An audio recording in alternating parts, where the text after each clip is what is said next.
So what I'm going to do here is, so bad all this paint is on this molding, and I'm going to show you how I take it off. I've tried to use latex paint remover and all that other stuff. It doesn't work that great.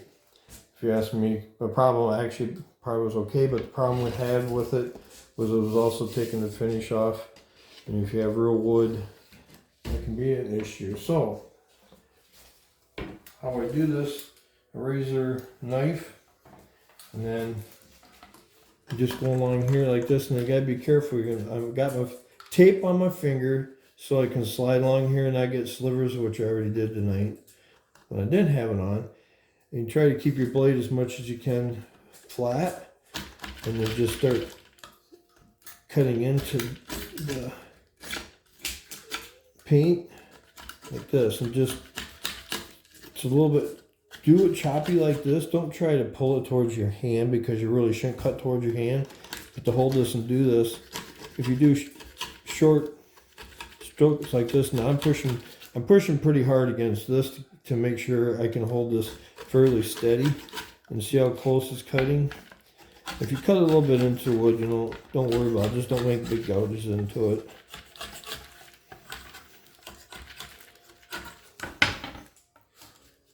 Just go all along here.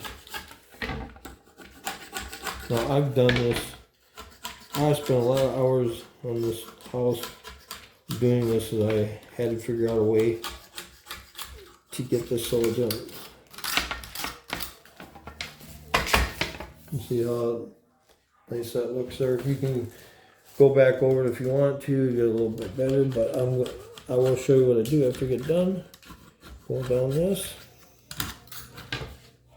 And also, to help yourself, if you want, you could actually take your thumb and go like this and push through it, because if you haven't done it a while, so this works pretty good.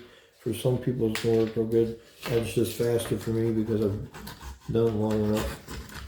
Try along here. Trying to get this thick spot like this here. You'll get the feel of it after a while.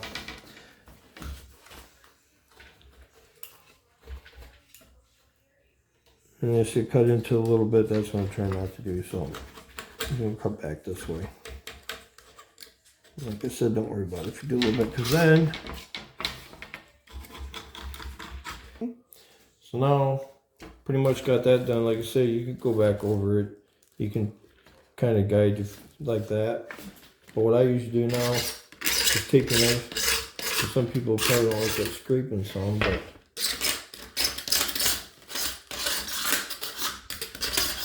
you keep it flat.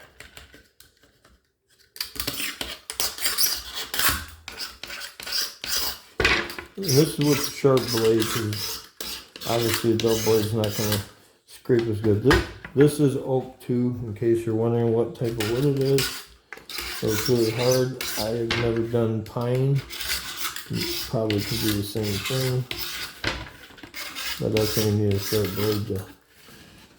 Now what I'm going to do is I'm going to turn this around. I'm going to show you how to do this side. I'm going to work on this end here. Again, this doesn't have a lot, so we're just going to drag the blade along here.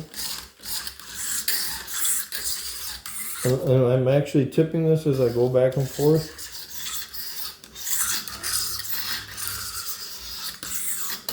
And you're going to just have to scrape it down until you get to where you want.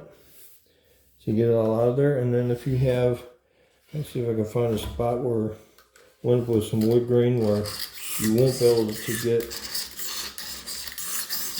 one wasn't bad. Some, you can take the tip of your knife anyways. If you got some down inside there, you take your tip of your knife and just kind of scrape it out.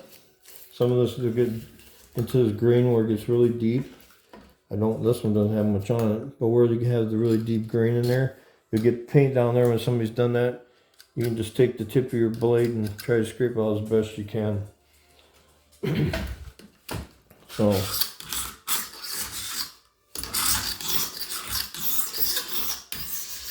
and then on the back side, again, just once you got both sides, you got this done again, then go back and finish this side.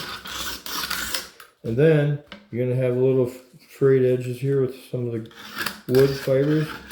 Run your blade back and forth like this, again tipping it.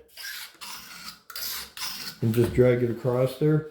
It'll take most of that out of there. Now there's a little spot with some paint down in there.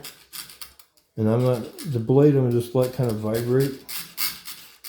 Because it kind of helps just, you don't want it too smooth or it's going to look like you got just cut into it. And that's how I've done those. Hope that helps.